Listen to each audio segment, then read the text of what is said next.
90 का दशक बॉलीवुड के लिए बहुत ही नॉस्टैल्जिक माना जाता है। 90 का दशक वो है जब बॉलीवुड में 3 खान्स आए। 90 का वो दशक है जब श्रीदेवी का राज था। 90 के दशक में माधुरी दीक्षित बॉलीवुड की क्वीन बनी। काजोल, तब्बू, करिश्मा, रवीना जैसी एक्ट्रेसेस बॉलीवुड को मिली। यही नहीं, 90 के दशक का संगीत भी बहुत शानदार रहा। 90 का जो दशक है वो बहुत ही यादगार रहा है और 90s में बहुत सारी ऐसी खूबसूरत एक्ट्रेसेस आई जो करोड़ों दिलों पर राज करती थी। चाहे वो दिव्या भारती हो, चाहे वो रवीना टंडन हो, करिश्मा कपूर हो, काजोल हो, तब्बू हो। दिव्या भारती तो अब इस दुनिया में रही नहीं। वहीं बहुत सी एक्ट्रेसेस ने बॉलीवुड के ही एक्टर से शादी कर ली, जैसे काजोल ने अजय देवगन से शादी रचा ली। रवीना टंडन की भी शादी हो गई, उन्होंने अनिल खडानी से शादी कर ली। शिल्पा शेट्टी ने भी शादी कर ली। बहुत सी एक्ट्रेसेस की जो शादीशुदा लाइफ है वो अच्छी चली। वहीं बहुत सी एक्ट्रेसेस को अपनी शादी में धोखा मिला और वो जो है फिलहाल सिंगल है। तो इस वीडियो में हम उन्हीं एक्ट्रेसेस की बात करेंगे जो कभी 90 के दशक में फिल्मी पर्दे पर चमकती थी, जिन्हें देख लाखों दिल धड़कते थे। लेकिन वो एक्ट्रेसेस फिलहाल अपनी ज़िंदगी में सिंगल हैं। कई अपने बच्चों की परवरिश में बिजी हैं, तो कई फिल्मों में काम कर रही हैं। कईयों ने शादी की, उनका तलाक हो गया, कईयों ने शादी की ही नहीं। तो चलिए उन खूबसूरत एक्ट्रेसेस की बात करते हैं कि क्यों वो सिंगल हैं। तो सबसे पहले बात करते हैं करिश्मा कपूर की। करिश्मा कपूर जो कि कपूर ख़ानदान की बेटी हैं, उनको लोलो के नाम से भी बुलाया जाता है। साल 2003 में करिश्मा कपूर ने दिल्ली के बिजनेसमैन संजय कपूर से शादी की थी और शादी के कुछ साल बाद ही दोनों के बीच अनबन शुरू हो गई थी। बेटी के पैदा होते ही करिश्मा का जो कह सकते हैं उनके पति के साथ तनाव शुरू हो गया था, लेकिन अदालत की दखल के बाद कुछ सालों तक वो पति के साथ रही। साल 2010 में उनका एक बेटा हुआ, लेकिन बेटे के जन्म के बाद पति पत्नी में रिश्ते और ख़राब हो गए और उसके बाद 2016 में करिश्मा ने अपने पति संजय कपूर से तलाक ले लिया।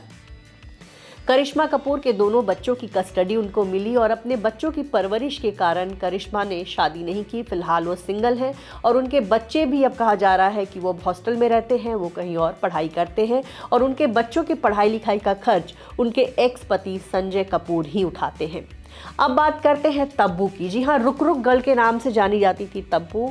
90 के दशक में लोग उनको बहुत पसंद करते थे। कह सकते हैं कि उस वक्त तो नेशनल क्रश भी थी। लेकिन तब्बू अब 52 साल की हो चुकी हैं और सिंगल है। तब्बू ने कभी शादी नहीं रचाई। तब्बू के साथ ये हुआ कि जब भी उन्हें किसी से प्यार हुआ वो पहले से शादीशुदा था, चाहे वो साजिद नाडियाडवाला हो या फिर नागार्जुन हो। कहा जाता है कि नागार्जुन के साथ बहुत लंबे समय तक तब्बू का रिश्ता चला, लेकिन नागार्जुन ने अपनी पत्नी को तलाक नहीं दिया, लिहाजा तब्बू ने भी उनसे शादी नहीं की और तब्बू फिलहाल सिंगल है और इन दिनों बॉलीवुड फिल्मों में काफ़ी एक्टिव है। हाल ही में उनकी फिल्म क्रू रिलीज़ हुई जिसमें उनको बहुत पसंद किया गया और अब लगता है कि तब्बू शायद ही शादी के बंधन में बंधे। हालांकि पिछले दिनों एक खबर आई थी कि उनका एक सीक्रेट बॉयफ्रेंड है और उनके साथ वो गोवा में देखी गई, लेकिन तब्बू ने कभी भी अपने रिश्तों को ऑफिशियल नहीं किया है और अब पता नहीं इस एज में वो शादी के बंधन में बंधना चाहती भी हैं या नहीं।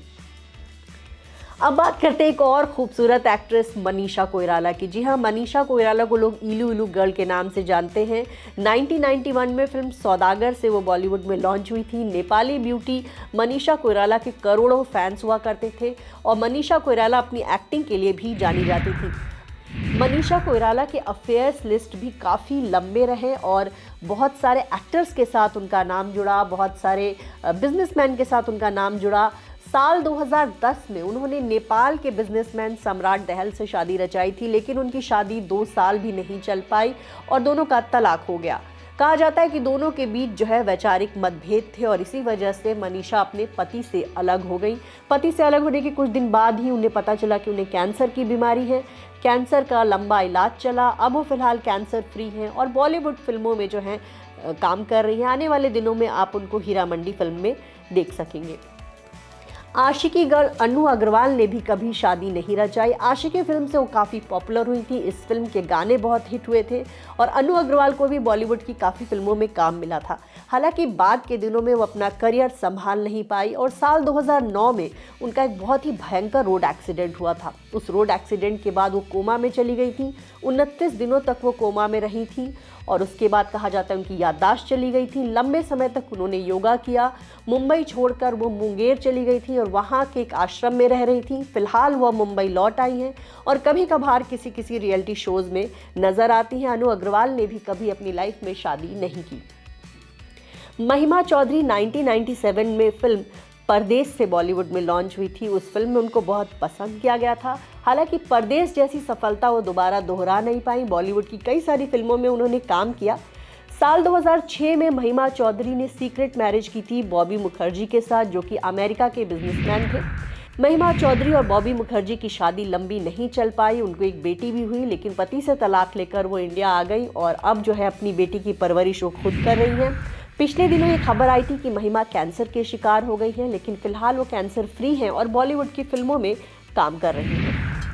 90 के दशक की नामचीन एक्ट्रेस रही हैं पूजा भट्ट। आलिया भट्ट की बड़ी बहन भी कभी अपनी खूबसूरती और बेहतरीन एक्टिंग के लिए जानी जाती थी।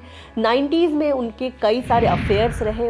उनका नाम बॉलीवुड के कई सारे एक्टर्स के साथ जुड़ा, लेकिन उन्होंने शादी रचाई मनीष मुखीजा के साथ। लेकिन शादी के 11 साल बाद उन्होंने अपने पति से तलाक ले लिया। शादी के दौरान उनके कोई बच्चे भी नहीं हुए और जब उन्होंने तलाक लिया तो उनका ये कहना था कि उन्हें ऐसा लगा कि वो और मनीष जो है अब पति पत्नी के तौर पर एक साथ नहीं रह पाएंगे। फिलहाल पूजा भट्ट सिंगल हैं और OTT के कई शोज में वो नजर आती हैं। देखा जाए तो बॉलीवुड में रिश्ते बनने और बिगड़ने में देर नहीं लगती। 90 के दशक की बहुत सारी एक्ट्रेसेस ऐसी भी हैं जो फिलहाल हैप्पीली मैरिड है। वहीं बहुत सारी एक्ट्रेसेस ऐसी हैं जिनकी शादी टूट गई और फिलहाल कईयों ने अपने बच्चों के कारण शादी नहीं की, तो कईयों को ऐसा लगा कि पहली शादी में ही जब उनको धोखा मिला तो दूसरी शादी में वो कितना खुश रहेंगी ये कह नहीं सकते।